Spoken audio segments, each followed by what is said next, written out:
নমস্কাৰ news 18ৰ digital লাইভত মই সৌৰভ গাৰ্গ মৰিকলং ডকাইতি কাণ্ডৰ যিগৰাকী ভুক্তভোগী আছিল চিকিৎসকৰ পত্নী তেখেতৰ মৃত্যু হৈছে এই মুহূৰ্তত আপোনালোকক জনাইছো যে 23 এপ্ৰিলত নগাঁৱত যি ঘটনা সংঘটিত হৈছিল মৰিকলঙত এজন চিকিৎসকৰ ঘৰত প্ৰায় 7ৰ পৰা 8 জনে এটা ডকাইতৰ দল আহিছিল 5 জনৰ ভিতৰত প্ৰৱেশ কৰিছিল 3 জন বাহিৰত আছিল আৰু সেই পৰিয়ালটোত সেই ডকাইতিৰ সময়তে আসলতে চিঞৰ বাখৰ কৰাৰ কাৰণে চিকিৎসক ৰঞ্জিত শইকীয়াৰ পত্নী ৰূপৰেখা শইকীয়াক ৰডেৰে মৰিয়াই অতি গুৰুতৰভাৱে আহত কৰিছিল এক প্ৰকাৰ হত্যাৰ চেষ্টা কৰিছিল তাতেই তেখেতক কিন্তু অতি সংকটজনক অৱস্থাত তেখেতক গুৱাহাটীলৈ লৈ অনা হৈছিল আৰু গুৱাহাটীৰ যি জিএনআৰচি হাস্পতাল আছে তাতেই চিকিৎসাধীন অৱস্থাত এগৰাকী মহিলাৰ মৃত্যু হৈছে আজি পুৱা প্ৰায় 3:30 বজাৰ পৰা 4 বজাৰ ভিতৰত মৃত্যু হৈছে বুলি হাস্পতাল কৰ্তৃপক্ষই জনাইছে দীৰ্ঘদিন ধৰি অতি সংকটজনক অৱস্থাত তেখেতৰ চিকিৎসা চলি আছিল আৰু অৱশেষত মৃত্যুৰ ওচৰত হাৰ মানিছে ৰূপৰেখা শইকীয়াই কিন্তু এই সমগ্ৰ যি ডকাইতিৰ ঘটনা আছে ঘটনাটো যেতিয়া নগাঁও আৰক্ষীয়ে তদন্ত কৰিছে তেতিয়া কিন্তু কেতবোৰ ভয়ংকৰ তথ্য পোহৰলৈ আহিছে এই সমগ্ৰ ডকাইতিৰ ঘটনাটোৰ লগত একাংশ মিয়া বেদখলকাৰী জড়িত হৈ আছে নগাঁও জিলাৰ বিভিন্ন প্ৰান্তত দীৰ্ঘদিন ধৰি একাংশ মিয়া বেদখলকাৰী দপদপনি আছে ৰাস্তাই ঘাটে তেওঁলোকে গাড়ী ৰখাই সেইবোৰক টাৰ্গেট কৰে আৰু বিশেষকৈ এই যেটো গ্যাং ধৰা পৰিছে উমৰ আলী আৰু মিন্টু হুছেইন এই দুটা আছিল এই সমগ্ৰ ডকাইতি কাণ্ডটোৰ মাষ্টাৰমাইণ্ড মিন্টু হুছেইনৰ ঘৰ হৈছে নগাঁৱত উমৰ আলীৰ ঘৰ হৈছে ৰূপহীৰ বটাগুলিত এই দুটা ডকাইতে বিভিন্ন ধৰণৰ ৰাজ্যৰ বিভিন্ন প্ৰান্তৰ পৰা অন্য ডকাইতসমূহ মাতিছিল হায়াৰ কৰি আনিছিল নাজিৰুল ইছলাম মৰিগাঁৱৰ মৈৰাবাৰীৰ পৰা তেখেতক আহিছিল খায়ৰুল ইছলাম কদমনিৰ ঘৰ ৰাজিবুল ইছলাম লখিমপুৰৰ এটা দুৰ্ধৰ্ষ ডকাইত লম্বু আলী এনেকুৱা কেইবাটাও ডকাইতক তেওঁলোকে মাতি আনিছিল আৰু টাৰ্গেট কৰিছিল এই চিকিৎসকৰ যি বাসগৃহ আছে তেওঁলোকে তাত টাৰ্গেট কৰিছিল কাৰণ নিৰ্বাচনী প্ৰচাৰ চলি থকাৰ সময়তে এই চিকিৎসকজনৰ ঘৰৰ পৰা প্ৰায় 27 লাখ মান টকা চুৰি হৈছিল আৰু সেই পইচা ৰাজপথত উদ্ধাৰ হৈছিল আৰু তাৰ পাছতেই সেই টকা এই পৰিয়ালটোৱে ঘূৰাই পাইছে বুলি ভাবি সেই পৰিয়ালটোৰ ঘৰত প্ৰৱেশ কৰিছিল এই মিন্টু হুছেইন উমৰ আলী আৰু নাজিৰুল ইছলাম খায়ৰুল ইছলাম লম্বু আলী আৰু ৰাজিবুল ইছলাম এটা সমগ্ৰ ৰাজ্যতে আসলতে এই গ্যাংটোৱে কাম কৰি থাকে তেওঁলোকে টাৰ্গেট কৰে হিন্দু পৰিয়ালসমূহক অকলশৰীয়া পৰিয়ালসমূহক অসমীয়া পৰিয়ালসমূহক আৰু নগাঁৱত এনেকুৱা ধৰণৰ ডকাইতৰ দপদপনি বহু আগৰ পৰাই চলি আছিল যেহেতু কংগ্ৰেছৰ চৰকাৰ যেতিয়া আছিল তেতিয়া কিন্তু এই ডকাইতৰ দপদপনি যথেষ্ট বৃদ্ধি পাইছিল ৰাজনৈতিকভাৱে তেওঁলোকে সুৰক্ষা লাভ কৰাৰ অভিযোগ উত্থাপন কৰা হৈছিল 2016ত প্ৰথমবাৰৰ কাৰণে আইপিএছ বিষয়া হিচাপে আহি তেওঁ তাত প্ৰথমতে ডকাইতৰ বিৰুদ্ধে অভিযান আৰম্ভ কৰে যি অভিযান শেহতীয়াকৈ আমি যি দেখা পাইছিলোঁ 2016-17 মানলৈকে চলিলে তাৰ পিছত এই নিৰ্বাচনৰ আগে কিন্তু এই যেটো মিন্টু হুছেইন আৰু উমৰ আলীৰ নেতৃত্বত যেটো ডকাইতৰ দল আছে তেওঁলোক হাৰ পাইছিল আৰু তেওঁলোকে টাৰ্গেট কৰিছিল নগাঁও জিলাৰ বিভিন্ন হিন্দু পৰিয়ালসমূহক আৰু লগতে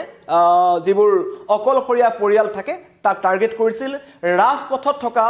ৰাজপথৰ নিখাৰ ভাগত যোৱা বাইপাছত থকা গাড়ীসমূহক তেওঁলোকে টাৰ্গেট কৰিছিল আৰু এই গোটেই গ্যাংটোৰ সদস্যসকল ৰাজ্যৰ বিভিন্ন প্ৰান্তত হিচৰিত হৈ আছে তেওঁলোকে য'ত মন যায় তাতে গৈ তেওঁলোকে ডকাইতি কৰিব পাৰে আৰু সেই ওচৰৰ অঞ্চলৰ ডকাইতসমূহে তেওঁলোকক সহায় কৰিছিল এয়া নগাঁও আৰক্ষীৰ তদন্তত এইবোৰ বিস্ফোৰক তথ্য পোহৰলৈ আহিছে নগাঁও জিলাখনৰ বিভিন্ন প্ৰান্তত সংৰক্ষিত বনাঞ্চল হওক বা চৰকাৰী মাটি হওক সেই অঞ্চলসমূহত একাংশ বেদখলকাৰীয়ে তাত ঘৰ সাজিছিল আৰু তাৰ পাছতে তাত বিভিন্ন ধৰণৰ সন্দেহজনক লোকৰ তেওঁলোকৰ গতিবিধি দেখিবলৈ পোৱা গৈছিল আৰু এই যি ঘটনা সংঘটিত হৈছিল ৰঞ্জিত শইকীয়াৰ ঘৰত যি ডকাইতি কাণ্ড এই মিন্টু হুছেইনৰ কিন্তু ঘৰৰ কাষতে থাকে ৰঞ্জিত শইকীয়াৰ ঘৰৰ কাষতে থাকিছিল মিন্টু হুছেইন আৰু সেই কাৰণে তেওঁ গম পাইছিল যে এই পৰিয়ালটোক টাৰ্গেট কৰিব পাৰি আৰু এখন বলেৰো বাহনত এই ডকাইতৰ দলটো আহিছিল আৰু সেই বলেৰো বাহনখন কিন্তু এতিয়া লখিমপুৰত উদ্ধাৰ কৰিছে লখিমপুৰৰ পৰা আনি থকা হৈছে আৰু এই সময়ছোৱাত নগাঁও আৰক্ষীয়ে যি অভিযান চলাইছিল অভিযানৰ সময়ত নগাঁও জুৰিয়া ৰূপহী সামগুৰি এই অঞ্চলসমূহত কিন্তু এই ডকাইতৰ দলসমূহৰ যিবোৰ কানেকশ্যন আছে তেওঁলোকে তাত লাভ কৰিছিল এয়া নগাঁৱত একাংশ মিয়া বেদখলকাৰী দপদপনি তেওঁলোকে হিন্দু পৰিয়ালসমূহক টাৰ্গেট কৰে আৰু মই ইতিমধ্যে কৈছো যেতিয়াই বিজেপি চৰকাৰ আহিল বিজেপি চৰকাৰ অহাৰ 2016 পিছৰ পৰা নগাঁও ডকাইতৰ বিৰুদ্ধে কিন্তু অভিযান চলাবলৈ আৰম্ভ কৰিছিল আৰক্ষী কঠোৰ হৈছিল আৰু তাৰ পাছত তেওঁলোক পূৰ্বতকৈ তেওঁলোক কিছু স্তব্ধ হৈ পৰিছিল নগাঁও তেনেকুৱা ধৰণৰ পূৰ্বৰ তেওঁলোকে ডকাইতি কাণ্ড সংঘটিত কৰিব পৰা নাছিল কিন্তু এই নিৰ্বাচনৰ প্ৰচাৰৰ সময়তেই এই উমৰ আলী আৰু মিণ্টু হুছেইন আৰু উমৰ আলীৰ নেতৃত্বত এই ডকাইতৰ দলটোৱে কিন্তু নগাঁৱত পুনৰ তেওঁলোকে আগৰ দৰে এটা পৰিস্থিতি ঘূৰাই আনিবলৈ তেওঁলোকে চেষ্টা কৰিছিল আৰু তাৰেই প্ৰথম টাৰ্গেট হৈছিল চিকিৎসক ৰঞ্জিত শইকীয়াৰ বাসগৃহ আৰু অতি দুখেৰে জনাইছোঁ যে 23 এপ্ৰিলত ডকাইতে ৰদেৰে আক্ৰমণ কৰা এগৰাকী মহিলা যি নাম আছিলে ৰূপৰেখা শইকীয়া তেখেতৰ চিকিৎসাধীন অৱস্থাতে তেখেতৰ মৃত্যু হৈছে নগাঁও আৰক্ষীয়ে সমগ্ৰ ঘটনাটো যথেষ্ট গুৰুত্ব সহকাৰে লৈছে কাৰণ ৰাজ্যৰ বিভিন্ন প্ৰান্তত এই ডকাইতিৰ গেংটোৰ সদস্যসকলৰ অৱস্থিতি ধৰা পৰিছে বিশেষকৈ চৰাঞ্চলসমূহত তেওঁলোকৰ অৱস্থিতি আছে ধুবুৰীলৈকে দক্ষিণ শালমৰা মানকাছাৰ এই এলেকাবোৰতো এই ডকাইতিৰ গেংটোৰ সদস্যসকলে আত্মগোপন কৰি থকাৰ তথ্য লাভ কৰিছে তেনে পৰিস্থিতিত হয়তো পুনৰ অভিযান চলিব ইতিমধ্যে 7 জনক ধৰা হৈছে আৰু এই উমৰ আলী আৰু মিণ্টু হুছেইনে যিবোৰ চুৰিকাণ্ড সংঘটিত কৰিছিল বা ডকাইতি কাণ্ড সংঘটিত কৰিছিল সেইবোৰ সামগ্ৰী তেওঁলোকে তেজপুৰত লুকুৱাই ৰাখিছিল মানে তেজপুৰতো তেওঁলোকৰ যথেষ্ট সক্ৰিয় সদস্যসকল আছিল আৰু এইদৰে এতিয়া মধ্য বেলটোত শেহতীয়াকৈ আমি দেখিছোঁ বিগত 10-15 বছৰত যে নগাঁও মৰিগাঁও এই মধ্য বেল্টৰ যিখিনি অঞ্চল আছে মধ্য অসমৰ যিখিনি অঞ্চল আছে তাত একাংশ মিয়া বেদখলকাৰী দপদপনি কিমান ভয়ংকৰ হৈ পৰিছে আৰু তেওঁলোকৰ আগ্ৰাসনে এই তাত থকা খিলঞ্জীয়া লোকসকল বা হিন্দু লোকসকলক প্ৰতিটো মুহূৰ্তে কিন্তু তেওঁলোকে ভবাই তুলিবলৈ চেষ্টা কৰিছে কাৰণ মই ইতিমধ্যে কৈছোঁ যে বহুকেইটা ডকাইতিৰ কাণ্ডৰ লগত জড়িত হৈ আছে এই গোটেইকেইটা অভিযুক্ত যিকেইটা নাম ইতিমধ্যে কোৱা হৈছে মিণ্টু হুছেইন ঘৰ নগাঁৱত এটা বেদখলকাৰী চৰকাৰী মাটি বেদখল কৰি তাত বহি আছিল উমৰ আলী ঘৰ হৈছে ৰূপহীৰ বৰঘুলিত এওঁলোকে যিবোৰ সামগ্ৰী চুৰি কৰে তেজপুৰলৈ তেওঁলোকে লৈ যায় নাজিৰুল ইছলাম মৰিগাঁৱৰ মৈৰাবাৰীৰ পৰা তেখেতক ধৰা হ'ল খাইৰুল ইছলাম কদমনিত ঘৰ লাম্বু আলী নামৰ এটা দুধৰ্ষ ডকাইত আছে তেওঁ তাত জড়িত হৈ আছিল আৰু লখিমপুৰৰ দুধৰ্ষ ডকাইত ৰাজিবুল ইছলাম এইকেইটাই গোটেই অসমতেই তেওঁলোকে ডকাইতিৰ পৰিকল্পনা কৰিছিল কেৱল মানুহৰ ঘৰত ডকাইতি নহয় তেওঁলোকে ৰাস্তাত ৰখি থকা বাহনত তেওঁলোকে লুটপাট চলাইছিল বহু লোকক তেওঁলোকে সুপাৰী কিলাৰ হিচাপে তেওঁলোকে কাম কৰাৰ বহু অভিযোগ আছে সেইকাৰণে আজি 11:30 বজাত নগাঁও আৰক্ষীৰ ফালৰ পৰা সবিশেষ জনাই এই তথ্য দিয়া হ'ব কিন্তু নগাঁৱৰ যি পৰিস্থিতি আছে বা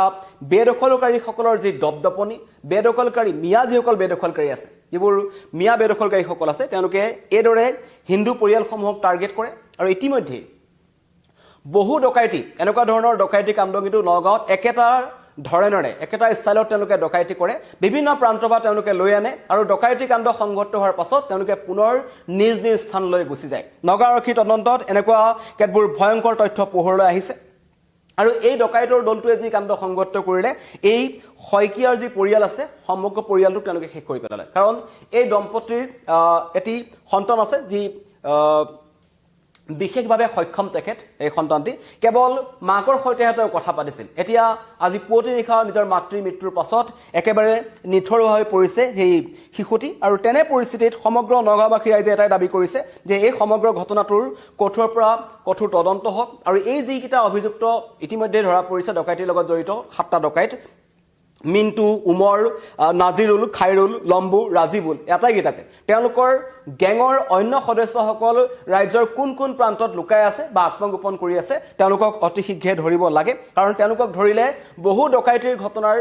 যিবোৰ ৰহস্য আছে উদ্ঘাটন হ'ব ক'ত সংঘটিত কৰিছিল কেতিয়া সংঘটিত কৰিছিল কিমান মানুহক তেওঁলোকে হত্যা কৰিছে সকলো পৰিষ্কাৰ হ'ব কিন্তু এই মুহূৰ্তত জনাইছোঁ যে 23 এপ্ৰিলত সংঘটিত হোৱা যি এটা চাঞ্চল্যকৰ ডকাইতি কাণ্ড মৰিকলঙত এই ঘটনা সংঘটিত হৈছিল ভুক্তভোগী মহিলাগৰাকী মোৰ পিছফালে আপোনালোকে দেখিছে ৰূপৰেখা শইকীয়া চিকিৎসক ৰঞ্জিত শইকীয়াৰ পত্নী আছিল তেখেতৰ আজি পুৱা প্ৰায় 3:30 পৰা 4 মান বজাৰ ভিতৰত তেখেতৰ মৃত্যু হৈছে ইতিমধ্যে সঠিক সময় হস্পিটেল কৰ্তৃপক্ষৰ ফালৰ পৰা জনাব ইতিমধ্যে এই ডকাইতি কাণ্ডত ব্যৱহৃত হোৱা যিখন গাড়ী আছে সেইখন লখিমপুৰত নগাঁও আৰক্ষীয়ে উদ্ধাৰ কৰিছে আৰু লখিমপুৰৰ পৰা সেই গাড়ীখন বৰ্তমান নগাঁৱলৈ আনি থকা হৈছে ধন্যবাদ